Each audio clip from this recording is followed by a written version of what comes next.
Well, sis, it's time to shake them off. Welcome to Wake Up Happy Sis, the show that jumpstarts your day with a bang. We're strolling down these self-care streets as we navigate the maze of wellness and healing. We're helping you live happy, healed, and whole. And we do it all with a hearty dose of belly laughs for good measure. Stay tuned and get ready to wake up happy, sis. Welcome, everybody. I just want to say happy Monday. I'm your host, Leanne Dulce, here with the Wake Up Happy Sis show. We're broadcasting live on KCCR Cityscape Radio, where we're changing the narrative for our people because we're always telling our stories our way, and unapologetically so, right? Somebody's got to speak up for us. So today, we're diving deep into a topic that's close to my heart, and that's mental health in the Black community. We're joined by some phenomenal experts, Dr. Azure Smith-Swan and Dr. ShaNita Nolan, who are going to really help us unravel some myths and share some powerful strategies for wellness. So I want you to get cozy or get comfortable. You know how we do here. Grab your favorite cup of whatever you're drinking, because we don't judge here. And, let's get this conversation started. Welcome, ladies. Good morning. Good morning. How are you guys doing today? I'm fine. Same day. It's a marvelous Monday, and I'm excited to be here. Mm-hmm. Yes, and if you are a mother, happy belated Mother's Day. Even if you're an aunt or a caregiver, I wrap that all up in the same kind of sentiment. Exactly. Thank you so much. Yes. So our topic today is Breaking the Silence, Mental Health Unveiled. And before we jump into that, I want to learn a little bit more about you ladies. So Dr. ShaNita, you want to tell us a little bit about yourself?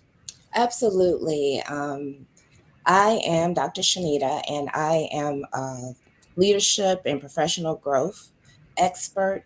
I'm a podcaster. I recently lost my husband last August, so I have the podcast, the Widow's Lounge podcast. But I'm also, most importantly, I am a sold out servant of the Most High God, a discipler, and a transformer of lives. And I'm also an advocate of mental health, a maternal and domestic violence, and sexual assault. Great. Awesome. Well, thank you for being here. And Dr. Azure, would you like to introduce yourself to the audience? Yes, ma'am. So I'm Azure Smith-Swan. I'm a licensed clinical social worker and a certified financial social worker. My main focus, when it comes to me doing therapy with my clients is trauma. I also like to focus on managing stress and anxiety.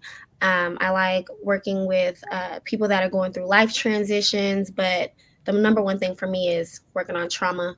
I like to do that through a lot of different techniques, whether that be CBT, DBT, EMDR, which is eye movement desensitization and reprocessing. And I'm also getting started with holistic therapy. So that includes yoga, sound, meditation, breath work, all those different types of things. I'm a new author, so I do have a book coming out this week. And, I love all things mental health. So.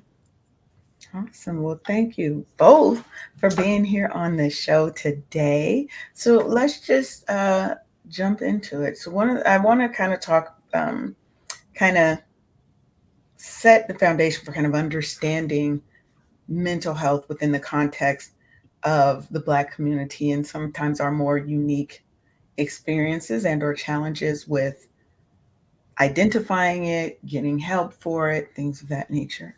So because I think it's important before we just jump in and say, hey, maybe these are some of the myths, these are some of the other things, let's talk about the context, because I know in our community, I think most people have somebody in their family who is suffering from mental health issues that may or may not have gotten help for it, depending on how old you are.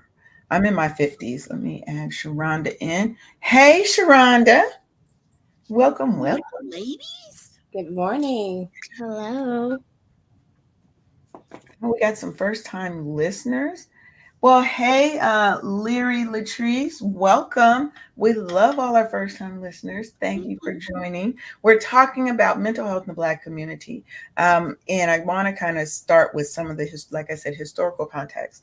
Um, I think for generations, systemic barriers, racial trauma have really influenced how mental health is perceived and discussed, kind of, amongst Black people or in the Black community.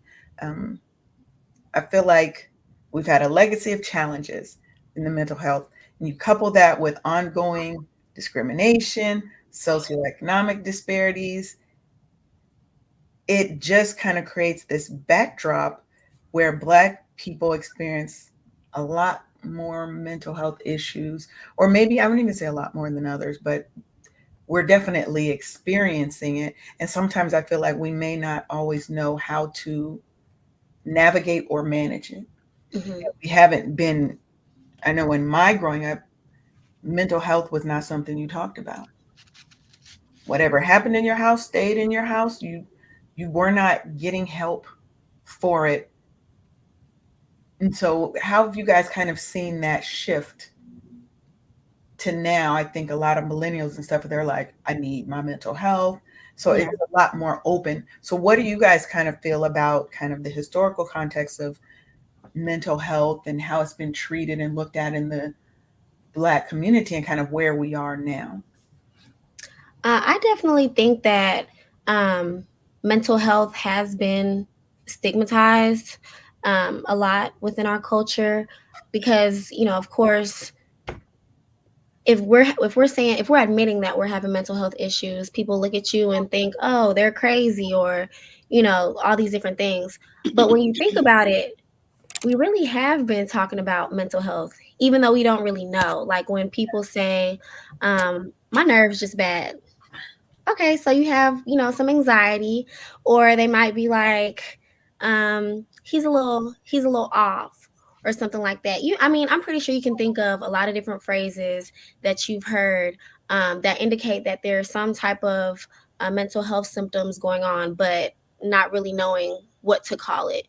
So I definitely think that that's been a thing. And then now I think that there's a lot of access to information about mental health, whether it be Google, social media. A lot of people are on TikTok. So, whether they're self diagnosing or, just watching videos about educational mental health type things. But there's definitely been a shift, and I'm a part of Gen Z. So, I work with a lot of clients, that are part of different generations. So I see the differences in how they all talk about mental health. And I really like seeing some of the older generations come in and say, hey, my daughter told me about this. And so I'm looking more into it. I'm trying to get everything on track. I'm trying to learn how to cope. So that's been really great to see. Well, for Something else. me, I'm sorry. I was going to say, for me, my journey began in middle school, and it was definitely a time when it was rare in our community to seek mental health care. Mhm. But fortunately, my mother recognized the signs of my crisis early on, and she acted promptly and secured for me a lifeline through weekly counseling sessions. So I would leave school every Thursday to attend counseling until my peers learned why I was leaving school early each week. And so the bullying that I already faced intensified, and, taunts of being called crazy echoed in the hallways. And that sanctuary that I found in counseling became a source of dread. In fact, I didn't even want to attend counseling anymore. And it's just a stark lesson on the destructive power of stigma and shame. And even in the faith-based community, having your faith questioned, if you're seeking counseling or you're on medication, but no one's telling you to deny, you know, chemo or high blood pressure medication or anything like that. Um, So I've been in and out of counseling. I've had multiple diagnoses: PTSD, major depressive disorder, anxiety and panic disorder, and chronic insomnia. And I've there's been all types of barriers. First of all, access. There was times when I couldn't afford it. The stigma, um, just not wanting people to question my faith, difficulty finding culturally competent therapists or even those that were skilled enough to treat my specific conditions. And then in 2019, because of a therapist shortage, that forced me to drive 3 hours from my home for care. Mhm. So I've seen it all. But one thing that I've done as a parent and as a mentor to young ladies and young men is to have a safe space so we can talk about how we're feeling, and to talk about that it's okay to get help. It's okay not to be okay. It's okay, to struggle. Things are going to happen because at some point in our lives, whether we're just dealing with stress on our job, marital issues, relationship issues, or whatever, we're going to need some type of counseling, even if it's only temporarily. And I think early care really makes the difference. Yes. Mhm, mhm. Well, when I was younger, w- today I'm appreciative of the naming that thing, because when we were younger, we didn't have the language Hmm. and we didn't know what that was called and stuff. People couldn't get the help that they needed when Leanne and I, when we were of age and stuff back in the day and stuff. Mhm. And because we didn't know what it was, that wasn't shared with us. We knew something was wrong with maybe a family member or something like that, but we didn't really have an understanding along with the proper naming that thing convention that we have today. You know. Yeah. Yeah, and I agree with something that um, Dr. Azure said, which was the stigma, and really dealing with the stigma around it stopped a lot of us from getting the help we needed early on, because it was if I don't talk about it, it didn't happen, right? There's no Mm. such thing, you just had that one crazy uncle or crazy cousin. And, you know, we didn't we didn't have the access to the tools and the things that we needed. One, because of racial discrimination. Those kind of things just weren't available in our communities. So yeah, you were going to have to take a drive out, and if you're a kid, that means your parent has to miss work to get these services. And if you didn't have an advocate in your school, or your parent didn't know how to be an advocate, you were not going to get that care. But then, like Dr. ShaNita was saying, is you have all these kids now who don't even understand. They're just doing what kids do, and that is, now they're bullying you. And So making now you things. don't even have a safe space. So where do you go, and how do you get the assistance that you really need, when now that thing that's supposed to be your lifeline, that's supposed to be your help, is now the source of ridicule and things by your peers? So how do we navigate those conversations so that we're teaching our children to be compassionate, about the things that other children are going through? One thing that I've actually been seeing a lot of is, well, of course, there are, bullies at school and people that will shame you if they feel like they notice some things that they may deem not normal. But I used to run the intensive outpatient program at this hospital. And so I was working with teens that had attempted suicide and were stepping down to 3-hour group therapy 3 days a week. And so a lot of them, and also, I've also worked in schools too. And so I feel like a lot of children are becoming more compassionate and understanding. And then, of course, they see these things across Instagram and TikTok every day, all day. So they're able to name certain things and they're able to understand. But one very interesting thing that I saw while working at the hospital is that there were a lot of kids that came through and they purposely wanted to go to the hospital. So some of them, maybe had an attempt or were extremely depressed. And that was probably their first time there. And then I had some other patients there, and they would say, like, I love coming to the hospital because I feel like I can relate to everybody that's here. These are my people. This is my group. And we tell them not to connect with each other outside of therapy because sometimes that could be a little harmful. But a lot of them have been doing that, purposely going to the hospital or saying certain things so that they can go to the hospital to get that type of support. Now I think that's interesting, that because it gives them that safe space. Mm-hmm. So now they feel like they have a safe space where I don't feel crazy anymore, right? Mm-hmm. Other people, I see there are other people having the same kinds of issues I am. And I think that one that helps stop the stigma, because as they're feeling comfortable and seeing, then they're maybe not as prone to be feeling shame about it. Mm-hmm. But I also think it's important that they're building those bonds, but that does bring up the kind of trauma bonding. So can we Yeah. talk a little bit about trauma bonding? But first, welcome, Cornelia. How are you?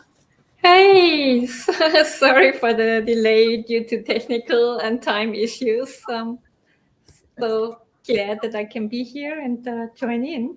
Yes, no problem. We definitely understand technical difficulties. So just jump on into the conversation, whichever way you can. I want to ask, how can we actually combat the stigma of mental health in our community? What are some things that parents can do, that professionals can do to help kind of combat the stigma that may still exist in some communities? I would like to say something regarding that question. I think that it's really, really important that parents have an open dialogue with their children and talk about it. Talk about that elephant in the room. Let them know, educate themselves, sit with their children. My children are adults now, but we used to have family meetings and we talked about those things. And we looked on sites like the National Alliance on Mental Illness and Mental Health America, and looked at the signs and gave them the language to be able to share what they're feeling emotionally, and to not feel like they couldn't. And just by me even being open with those that I mentor, I do parenting classes and talking to the parents, so there's a sense of awareness that they can also advocate for their children if their children are being bullied, and letting their children know that it's okay, because a lot of it, because of the bullying, you begin to question yourself and, like, is this okay? Maybe I am crazy. And just not using that word crazy, that word, just, that's a barrier right there. And people are quick to label people and to call them crazy. And the thing about it is that most people don't even know what it means to be mentally healthy. So if more people understood what it meant to actually be mentally healthy, they will realize that they have some form of mental illness, even if it's just anxiety. And I forget the name of the speaker that was mentioned, like taking nerve pills, because my grandmother always used to take nerve pills, but she had anxiety. There was mental health illness all through my family, but people said, oh, such and such must have been dropped on their head, or making all these, because they didn't know how to frame it. And so having those conversations, having awareness, education, advocacy, and becoming champions to make sure that we can hold our elected officials and policymakers accountable, and even educating them and continuing to have those conversations. And if I'm not wrong, I believe it's Mental Health America that has something for teens so that they can even become advocates as well. Nice. Nice. Well, I definitely feel that we have to improve kind of the power of our voices and advocacy in our community. I had a friend whose grandson was going through some mental health challenges, and her being that strong advocate, sometimes that's the difference between um, somebody thriving or getting through it and somebody really feeling like ending their life is the best option. So I definitely think that we need to have more avenues for advocacy in our community. And that means to the politicians, but that also means in our community, people who are speaking up, people who are willing to share their stories so that people understand every single person has had a struggle, has had a challenge, has had some sort of a mental health issue. And I really like what you said about understanding what being mentally well is and what that means, what that looks like. Most people, I think, are so used to surviving that they think this is mental health, and what you're doing are trauma response after trauma response after trauma response. Um, so I'm definitely a big fan of advocacy and of community and bringing people together. I've got some more people coming in. Hey, Crystal. Hey, Aviela. Shana. Thank y'all for joining. So let me ask this. So, Cornelia, you didn't get to introduce yourself. So, Cornelia, would you like to introduce yourself to the audience? Tell us a little bit about who you are. Sure. Thank you so much for having me, and really very glad I can join this interesting conversation. From my background, I'm come from a completely different side. I'm an electrical engineer, and then I was really in this very male-dominated, very pressured environment. So I got sick myself. And being an engineer, I understood there's always more than one solution. Yeah. And the solution that was outlined from traditional medicine, to me, I just felt this is not my way. I just can't go down this route. And so I was looking for alternatives, and I tried a couple of things. And then I discovered like quantum physics and quantum science, where kind of everything is just a frequency or is energy. And of course, this is my world. I'm an electric engineer. I know what a frequency is and what an energy is. So I learned some frequency healing techniques, and I started, experimenting on my own with myself. And I really had quite some success. And then, more people were coming.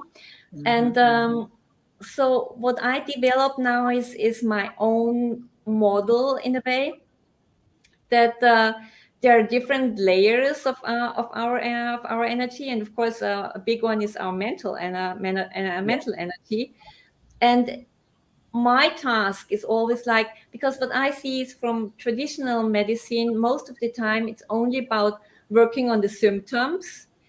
But my task is always to look behind the scenes and find out why is the symptom in the life of this person at the first place, right? Yes. And when you really find the cause of it, and you work on these traumas or whatever, and you really find the cause of it and heal that, all the symptoms go away automatically. And so that's what my approach is right now. I'm a researcher, a scientist, so always want to, go to the root cause and work there and not on the symptoms. And that's what I'm doing here. I I'm not so much working at the moment with young adults, or I'm only working because coming from the corporate world with people with burnout. And there it's more about, most of the time there is really kind of this driver or whatever that keeps people pushing, doing something, even if they don't, have the energy or they can't even do it anymore. I had one client, she already had their third burnout. And then when I spoke with her, she said, I just can't stop working. I feel bad when I'm not sitting in front of my PC and I'm not working. And then we had a 1 hour session and we really digged into it, where it was coming from. And like after this hour, she looked like 10 years younger. And then she said, you know what? Wow, it's so different. And I now close my PC and I go out for a walk. And I haven't done that for months. And so that's kind of my way of approaching these mental health issues. It's more about, why is the person in this situation of the first place? And there's always a reason for that. Yeah, definitely. I definitely am a fan of root cause analysis. And I think that's where a lot of, when you're looking at going to therapy and getting professional help, to me, that has to be the foundation, is where you can't treat the symptoms, because you're only giving people, you're not giving people freedom. What you're giving them is a Band-Aid, right? Because they still have not addressed the underlying cause. And I think that's so important to point out, is a lot of what I found in working with people and just in reviewing my own life and circumstances, a lot of times what we think are our personality traits are trauma responses. They're, mental health coping things that we've put in place to protect us. And when you get the help that you need, you're starting to break down those walls and learning how to really process your feelings, understand what's going on, why it's going on, where it maybe came from, and how do I work through that so that it doesn't consume me every time I get triggered. So we got to take a quick break, quick pause for the calls. But then we come back. I want to talk about some mental health myths versus reality. So I'll ask some questions and you guys can just jump in with, with your version of what, is this a myth or is this reality? So you're tuned into the Wake Up Happy Sis show on KCCR Cityscape Radio, where we're changing the narrative for our Black and Brown people, because we're always telling our stories our way. We'll be right back after these brief words. Hey, sis. Ever feel like you're on the verge of a meltdown? Are you overwhelmed from juggling your job, your family, and trying to fit in me time, but seriously dropping the ball on that last one? Guess what? You're not alone. Introducing the Burnout Recovery Kit. It's your 14-day lifeline to go from burnt out to lit up. Get ready to reclaim your joy, energy, and that I got this attitude. Grab your free ebook, a purpose-driven workbook, daily email prompts, as well as SMS boosters and Q&A sessions. It's like a spa day for your soul, and guess what? It's totally free. Don't waste another minute feeling drained.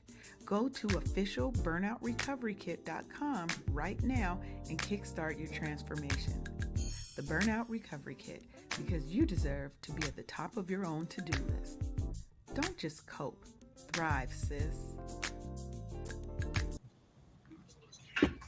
All right, and we are back. So I want to talk about a few myths versus reality. The first myth is that mental health issues are a sign of weakness. We already know that's a myth. Yes, we know that. So how do we navigate that space where, even though it is a myth, you have a large contingent of the population that still feels that way. So how do we help them get past that? Get past that feeling of there is some inherent weakness in me because I need help. I usually like to tell my clients that, it's a sign of strength for you to be vulnerable and transparent, and acknowledge that there are some things that are going on that might not have you feeling your best, and then seeking out that help. And sometimes it can be a tedious process finding a therapist. Sometimes you got to date your therapist and see what you like and what you don't like, what works for you, what doesn't work. Um, and so even just going through that whole process is like, hey, you have some strength to do this whole process, to get all the paperwork done, and then actually start to figure out ways to cope with what it is that you have going on, or get to the root of the issue. So that's how I like to frame it to my clients. Okay. I love that. And Cornelia, what about you? You have thoughts on that? For me, coming from the technical world, I always try to compare it. I don't know if you heard about it, that we had a little bit of an energy crisis 2 years ago over here in Europe. Yeah. And in a way, it's completely the same, right? That was kind of the first time people realized that without electric energy, our social life completely breaks down, because nothing is working, right? And I always try to compare it with a burnout. In a way, it's the same thing. In a way, it's just our body showing, there is a problem and you need to look into this problem. So I think it's not about weakness. It's more about ignoring something for a long time, and then now you have to get in touch with it, but you can solve it. And I think this is we solve the energy crisis here, so we can also solve the reason behind this burnout. And as you also showed in this video, it's more about people, if you're in your burnout, then it's not only about overwhelm, it's about you forget about your purpose and also the joy in your life. So you're not seeing all these things that give you energy and that brings also positive aspects into your life. So it's a little bit like changing the perspective on show these people there's so much out there that's really worth doing and enjoyable. Yes, definitely. Okay, next one. You can snap out of mental health problems if you try hard enough.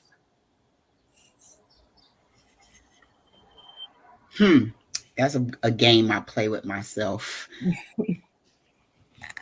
That I try when I have stuff that I need to get done, and I do have the depression and anxiety and all of the things and stuff. And you ladies might be mad at me for this, but I speak very rudely to myself, in the way of F your doggone disability. We got stuff to do. We don't have time to just be laying down on the doggone job. You see, Leanne, did y'all see her face and stuff? It's a whole doggone thing that I like. For instance, traveling. I was definitely scared by myself going international, because my husband always makes the arrangements, and I just follow around like like happy little duck. Here's my passport. And but this time it was me in control and making sure that I got off at the right place. It just, oh my God, it was a whole doggone mental thing that I went through in the airport, like things that even weren't even my fault. It was causing me some stress and stuff. Well, it turns out when you get to the airport before everybody gets on their shift, stuff won't actually be working right and stuff. And I was like, oh my God, am I doing something wrong? Because I'm not familiar with messing with the kiosk and all of the things. And I mean, it's exhausting to try to focus and to try to combat the anxiety, and you got somewhere that you need to be, and it's just you. It's I can't depend on anybody but myself and God and stuff. And it's like, okay, Lord, just help me not stress out and freak out before I get to where I'm going. Or please, heaven forbid, Lord, don't let me call my husband. So yeah, I know I said I was going to Aruba, but I'm not there. And I need some help getting out of kidding. This is my real life. I am a whole Lifetime movie network movie. And it's the because the anxiety, like the breathing and the pulse and everything is just loud, and I have to fight to doggone concentrate and remind myself it's not that bad. You've been traveling since you were 18. Why are you tripping getting on a plane this time? Why this time? And so it's a me, myself, and I thing, and we argue a lot sometimes. So And I think when you're of a certain age, that also comes from the feeling that we didn't always feel like we had people we could rely on to help us, navigate certain situations, or we didn't have people that or the people we trusted, we feel let us down in some way. I feel like that happens somewhat in my life, because for me, I definitely feel this myth. It stops us from getting the help that we really need. Because when you're telling yourself, get over it, get over it, get over it, you don't even know what you are getting over, because you have buried whatever the root is. Sometimes it's so deeply buried. I mean, mental health conditions can have so many complex roots. One parent said something back when you were 4, or there's so many different things that can happen, right? And there's so many other factors that I think we have to know ourselves. You have to know your body, how it responds to trauma and all these things, so that you know when you've passed the point that you can help yourself, or your friend circle can help you. Sometimes you do need a professionally trained person to help you navigate your feelings, your thoughts, your actions, just to understand where's all this coming from. You know, just like with depression, I suffer from depressive episodes too, where sometimes it's hard for me to get out of bed, or I just have no motivation. My depression shows up as I have lack of motivation. I just will sit and do nothing for hours because I literally can't do anything else. So I think we have to know that sometimes our problems are more severe than snap out of it, get over it, you know. I think that's a good point that you just made too. And one thing that can help with, the stigma associated with mental health. A lot of times, um, or let me not say we, but a lot of times, some people might say, "Oh, you're lazy. Get out of bed. Why are you in bed all day? Oh, you're dirty. You haven't gotten a shower. You didn't brush your teeth or anything like that." And people are not even associating this with depression or feeling ashamed to even um, share that these certain things are going on, because they feel like, oh, I'm just lazy, or I'm dirty and different things like that. So I always, when I'm talking to new clients and I'm asking them about certain symptoms and I ask them about their hygiene, that's one thing that I try to normalize too. Like, hey, whenever we're depressed, sometimes it is hard to get out the bed. Sometimes it is hard to get a shower, brush your teeth, and do all these things, because it takes up a lot of energy. And, when you're depressed or experiencing other things, the last thing you want to do is get out the bed, get ready, and do these things that we feel like take up so much energy. So I feel like, normalizing some of these symptoms can help with lessening the stigma. Mm. I can only agree on that. It's a kind of an energy game, and the more energy, because as you said before, if you have only low energy, then you're completely in this survival mode. You just want to make the next step or get through the next day.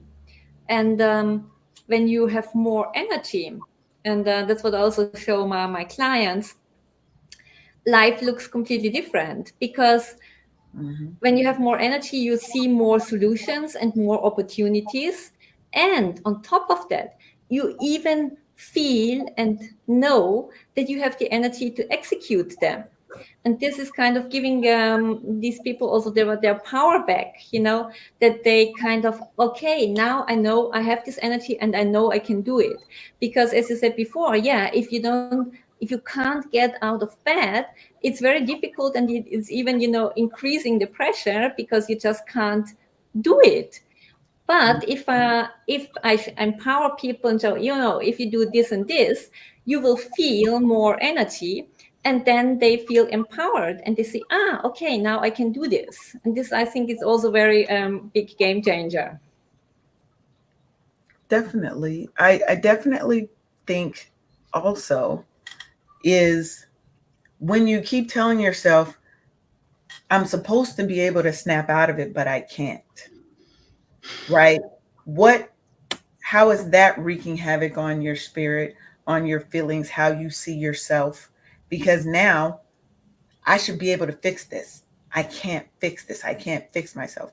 Now you're dealing with the fact that you have failed at something, which can cause further issues and, um, bad feelings about your self worth, all of these things. I think that's another reason why we have to really be open to saying, hey, I might need help. This is something that I can't resolve myself. I've tried. And knowing that there's nothing wrong in getting help. So we have a question um, from Aviela. She says, have any of you experienced anxiety when learning new things? Then you begin to doubt yourself and your abilities, resulting in mental and emotional imbalance that manifest as ailments in the body. Yes. So this it was some of the stuff I had been doing for years prior, that when back in my other life when I was working, and it's stuff that I I felt comfortable doing, but for some reason I started questioning myself, like, wait a minute, what are you doing? You know what you're doing. What is this? And it is the anxiety of uh the learning a new thing. But sometimes when it's something old that you've been doing repetitively for quite a long time, and you just, like, you feel like you got to go get a second opinion or something, and that used to happen to me. I'm like, what is going on here? How come I can't do my freaking job? What is this? Or it's something so doggone simple and repetitive. Why is it an issue now when I've been doing it for over 2 years now and stuff? Why it was, yeah, it was some psychosis going on. So yes, I agree with her. But I think if you really kind of have done stuff for a long time, and all of a sudden, I think there is a huge resistance, because for some reason you don't want to continue because you feel it's not right for you. And I think this huge resistance, you're just ignoring it because you said, I've been doing it for years now, so why can't I continue? And this huge resistance is kind of sucking off your energy. And that's why it's even you have less energy available for really doing this stuff, and that makes you even more anxious and nervous. But in a way, it's good to look into why is there so much resistance, because probably you intrinsically know that you want to do something else or something different. Well, for me, was someone else talking? Nope, go right on ahead. I was just going to say, for me, so something like that recently happened. So I started a a new job, and this past January was a year. But right after starting that new job, my husband became terminally ill. And so I was taking care of him and working the new job, trying to learn it. It was work that was not unfamiliar to me. However, when you go and you start with a new place, you got to learn their way of doing things, their language, and what have you. And and then I lost my husband, and then my partner, my co-program manager. We run a advanced leadership development program that's a 9-month cohort, but she developed breast cancer. And so I was already reeling within, all of the emotions and the pain from the loss, and, also trying to manage my mental health so I didn't go down that dark path, and checking in with myself and making sure that I was getting the support that I needed. But I needed to step in for her. And on top of this was supposed to be me learning and us doing this together so I can have the opportunity to observe her. And I just became so overwhelmed and paralyzed with fear to the point that I started having upset stomach, severe, migraines, all types of things started to manifest because of that fear. I didn't want to let her down. I was also dealing with my own, loss, including the secondary losses where there's things that my husband did that I didn't know how to do that now I have to learn how to do. So all of these things were happening at the same time, and I just got just physically ill. And I just had to take a step back. I had to take control of the situation, not try to fix myself, but just to be open and transparent with my leadership and said, look, this is what's going on. And I just got to take a moment for myself, so I can navigate through this and in a healthy way that's not going to cause harm to me. And they gave me the permission to do that. But I gave myself the permission also, because sometimes I don't give myself permission to take the time. But I gave myself permission and was compassionate with myself and realized where I was and that it's a journey. It's not something that I can fix just like that. I can't snap my finger. there's gonna be time, there's gonna be setbacks, and I needed a combination of different interventions and support to help me along the way. Also, I was grateful because I had that support in that work environment, because I haven't always had that work support. So I think self-compassion and giving yourself grace is a good point. And of course, I feel like we all have experienced anxiety when learning new things just because they're new. But one, personal experience I have is witnessing my mom deal with this. And so she actually wrote about her experiences in a book where, she felt that she had imposter syndrome. But upon breaking things down, when she started these new jobs or she was on these new teams, she realized it's not just the me having anxiety thing. There's a lot of, systemic racism that's at play, biases, being excluded at work, maybe being compared to, white male counterparts and feeling like you have to do more, you don't know enough, and different things like that. So she was so stressed from all of this anxiety that it manifested as fibromyalgia. And so every time she gets stressed, she has these flare-ups and she can't even get out of bed. Her whole body, she's just in pain.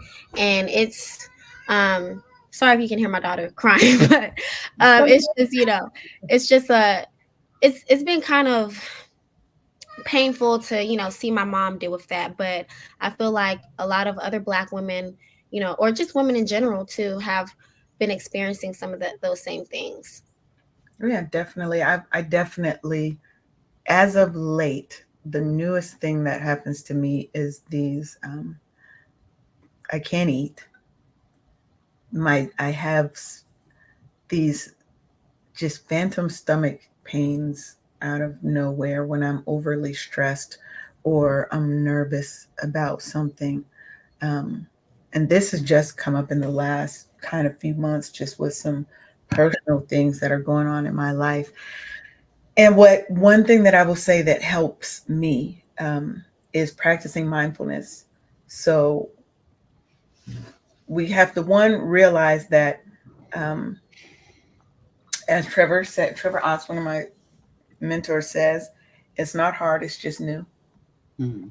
And we have to look at, instead of being distressed by this new thing that we're learning and we're letting it, is how do we turn that into what's called eustress, which is essentially good stress, Mm. the kind of motivates you, like you, Sharonda, when somebody tell you you ain't shit, you not gonna be shit, and you're like, oh, okay, bet, here we go, let me show you how. Challenge accepted. Right, Absolutely, that part. that to me, that's eustress. So you're taking what normally may have been a negative, and you use it to motivate and spur you to success. So I think if we look at how can we turn what is distress into eustress, right? Mm. How do I turn these negative feelings around so that um, I can use it to motivate me to move forward, right?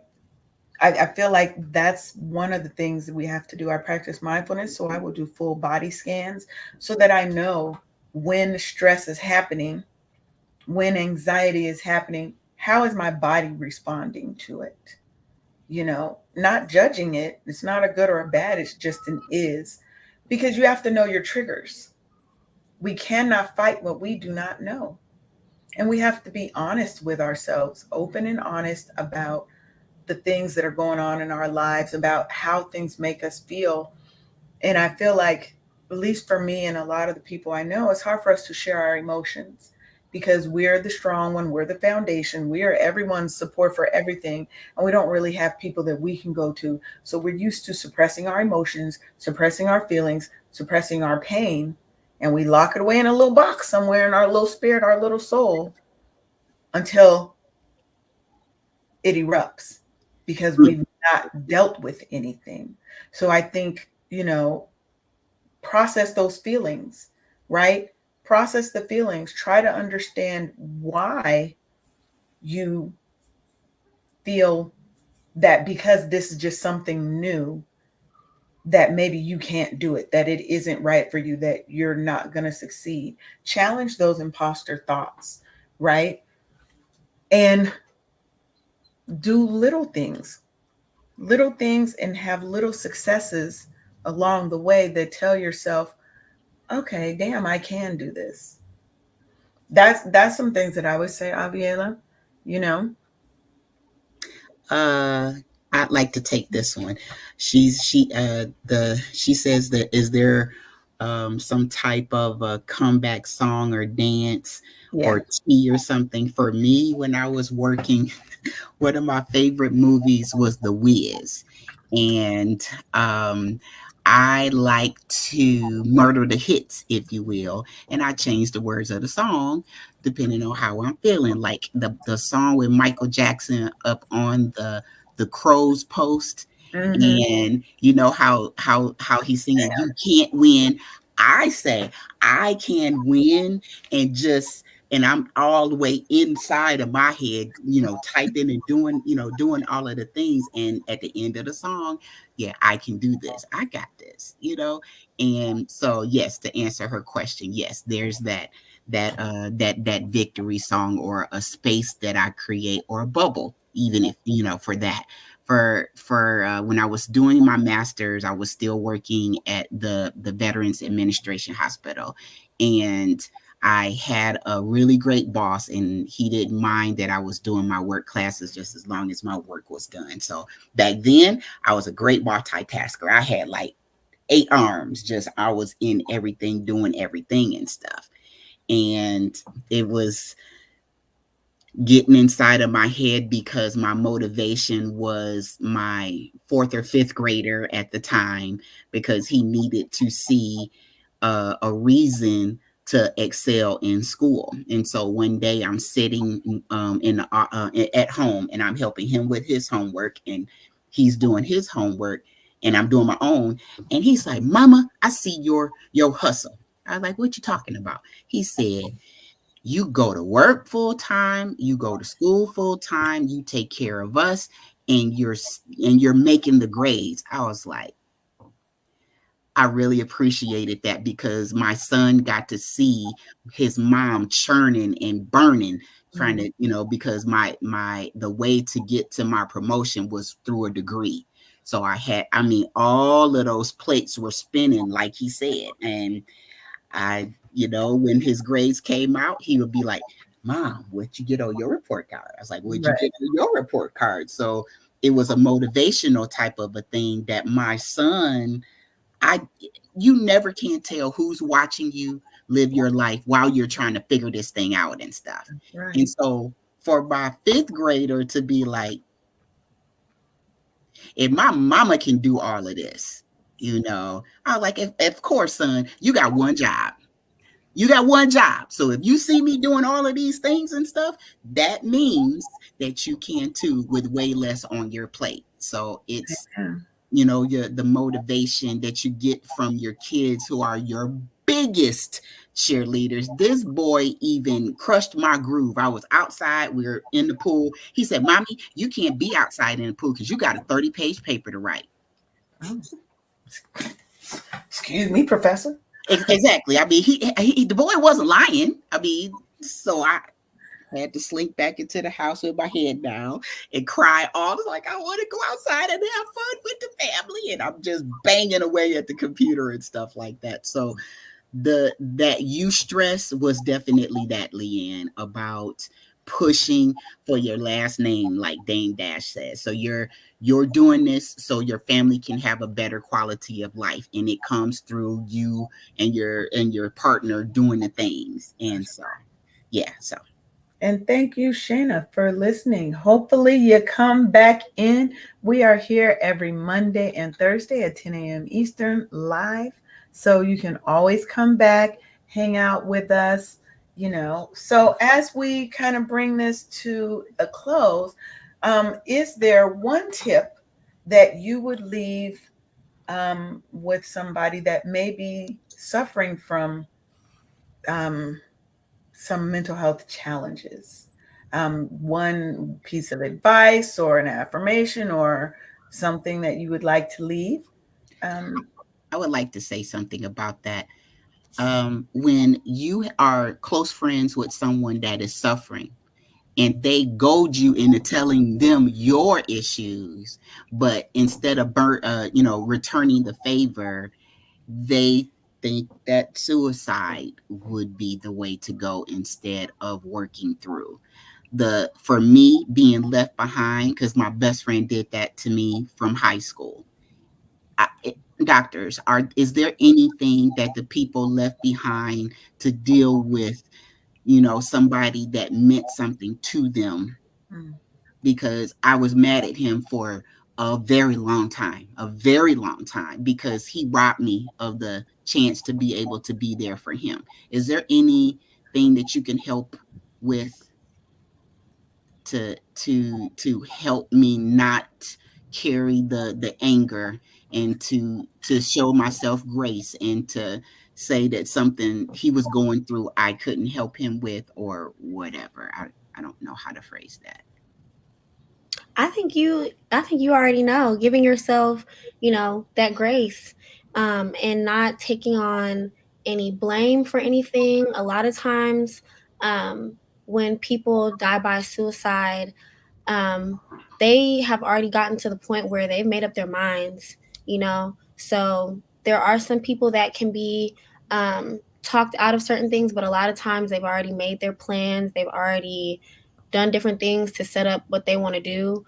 And if they want to go, that's nothing that, you can take responsibility for, as far as like, this is my fault. And if I just would have answered the phone and stuff like that, sometimes people just already have their minds made up. But what about the people left behind to deal and cope with their loss? What do you mean? Like, how do you cope with that, or how do you not take on that? Oh, Yeah, all of the things. How do you not take that on? How do you not carry anger for 32 years? How do you, Right. you know, how do Because it doesn't you help. It doesn't help. It doesn't help anybody. Mm. And it's not your decision. It's the decision of somebody else. And the only thing is that you only can accept it. There's no, and if you blame or whatever, it's only hurting yourself and not anybody else. And that's the big step for forgiveness. Mhm. Because forgiving is not freeing another person. It doesn't say that the other person did something right. It's all about letting go and freeing yourself, because you are running around with blame and with anger and nobody else, and it's hurting yourself. So for me, kind of the biggest game changer in such a situation is to forgive yourself, especially, and also all the other person. There is nothing you can do. You can't change the past. You can't turn it back. and But also allowing yourself to go through that grieving process too, because of course there's different phases of grief, like the anger, denial, all those different phases. So allowing yourself to go through a healthy grieving process, even if it has been over 30 years. Grief never really just goes away.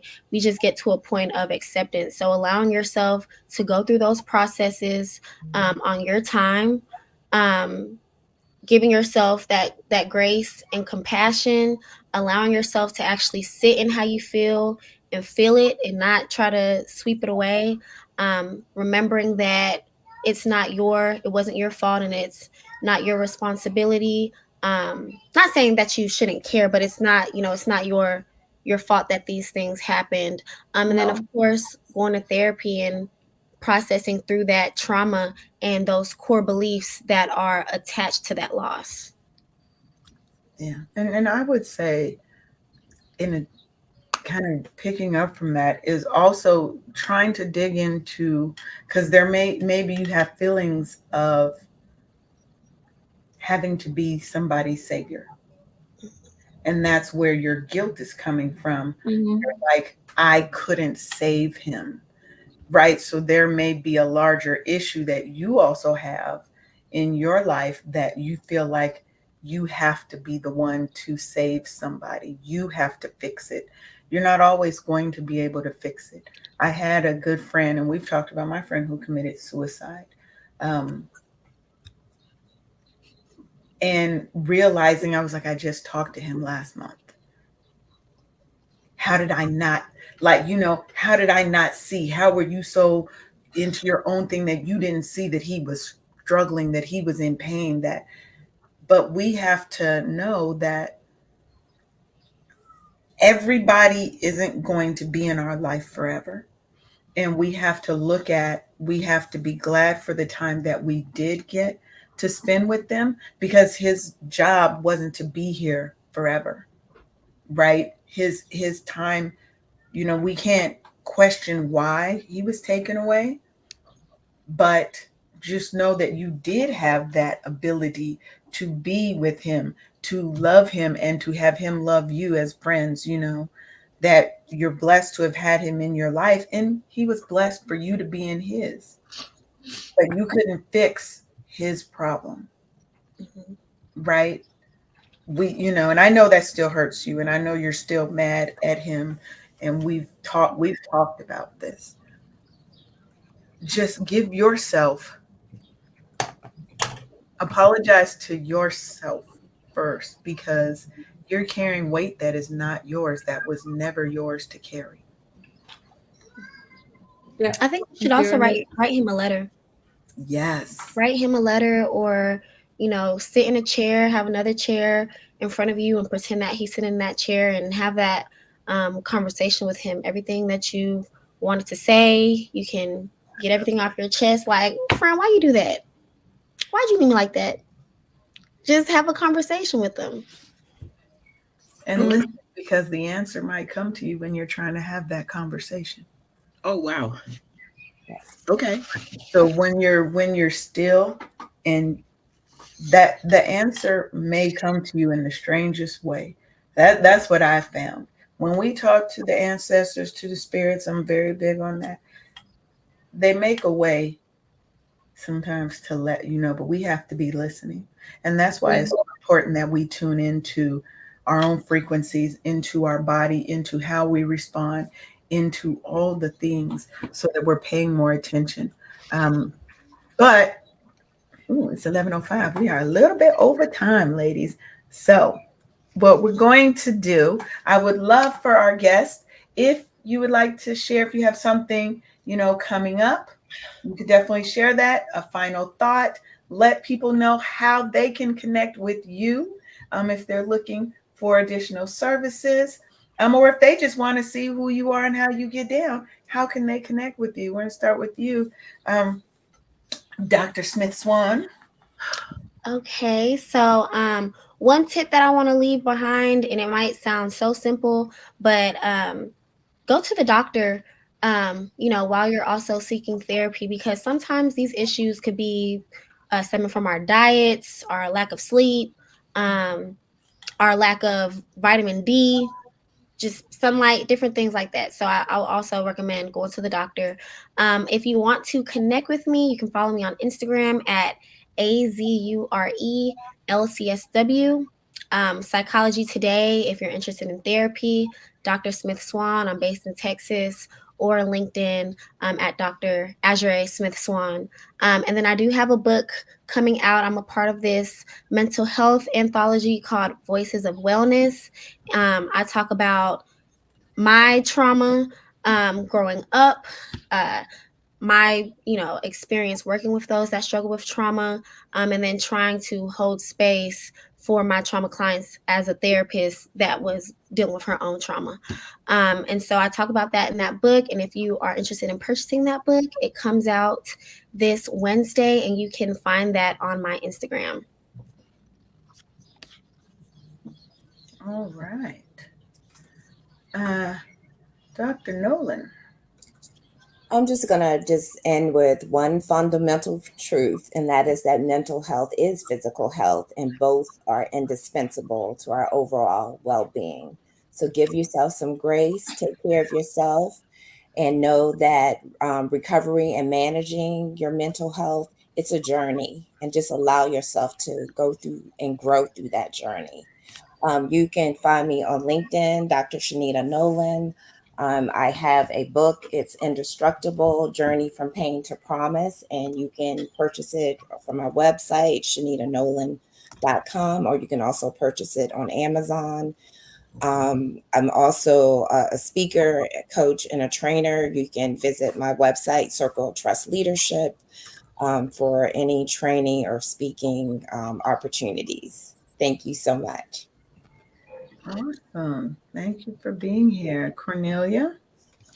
Yeah, thank you so much for having me. And I would like to jump in with the tip you mentioned. And I have one free tip actually on my homepage. It's www.corneliakawann.com.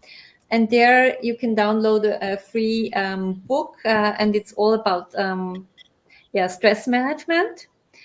And there I show you, because what you actually already pointed out, Lian, is that, okay, we even have a mental problem, but we are sometimes so disconnected from our body. And it's so important to reconnect with our body, to really, as you say, to feel the emotions, to feel the stress somewhere, and then to react on it. And that's what I show, kind of 2-3 minutes exercises where you really can release acute stress. And I also published a book and at the end of last year. It's called Change Your Energy, Change Your Life. And there I share all my 3 minutes exercises, because I figured out sometimes, most of the time, you need support and help in that moment. And in that moment, most of the time, you don't have time to meditate or do something. So these exercises, they never take longer than 3 minutes, and how you can manage your energy in a way, how you can, do some quick tapping to recharge your energy in that moment when you really need energy. or even to clean your energy before you go to bed. We clean our body, but most people don't clean their energy body. So there are a lot of like energy tips. So, and the goal is that you really have more energy to live your life. And that's what I propose, and what I really, want to see, that people sparkle, and that you can feel their energy. Yes, definitely. Awesome. Well, thank you for being here, Sharonda. Any final words? Do the work on yourself so you can be your best self for the ones that you love. By going to, I actually have a therapy appointment right after our show today. All right. So don't be afraid of the things that you're about to discover through your therapy, because you are the one that's in your own you are the one that's in your own way. Yes. Yes. And you can also connect with Sharonda at bookkeepingforlife.com. Going to get them books done. Get Yeah, them. so I can do some therapy on your finances. See? Financial therapy. Love it. See, it all just works together and stuff. Yes. And so I definitely, as we wrap up today, I definitely want to extend a very heartfelt thank you to our guests, Dr. Azure Smith-Swan, Dr. ShaNita Nolan, and Cornelia Kawann. I want to thank y'all for joining us. It's been a great show. We didn't even get to talk about all the things we want to talk about, because the hour just seems to fly by. But you guys are now officially part of the Wake Up Happy Sis Show family, and you're welcome to come back and to visit us. Come on the show anytime. We would love to have you guys back. So I will leave you guys with this. Thank you so much for, opening this space and holding it so that people really can kind of exchange. And I really appreciate the way you are supporting others. And I think please continue it. Thank you so much. Yes, thank you. Thank you. We're definitely trying. I will leave you guys all with this, and then we're going to jump out of here. First, don't be a troll in my comments, sir. We see you. Don't come here doing that. That's not what we do here. Okay? John Silver, don't do that here. That's not what we do. That's not cute. I don't even know what you're thinking, but you leave the area alone. No, don't do that. But outside of me having to get Mr. Silver together, just know that it is okay for you not to be okay all the time. There is no, even with my business, Wake Up Happy, everybody's not going to wake up happy every day. But what the goal is for us to learn how to turn any situation around so that we can get back to happy, so that we're not just surviving, we're unapologetically thriving. That is our goal here. And we're happy that you could spend a little bit of time with us today, but we do got to go and get this show on the road. We'll be back Thursday. So hopefully you will tune back in with us. And with that, I think we're out. Y'all have the day you were meant to have, because you have control over how you react to all the things that happen to you. So make it a great and a transformative day. And we'll see you later. Lots of energy, ladies. Thank you for tuning in for another episode of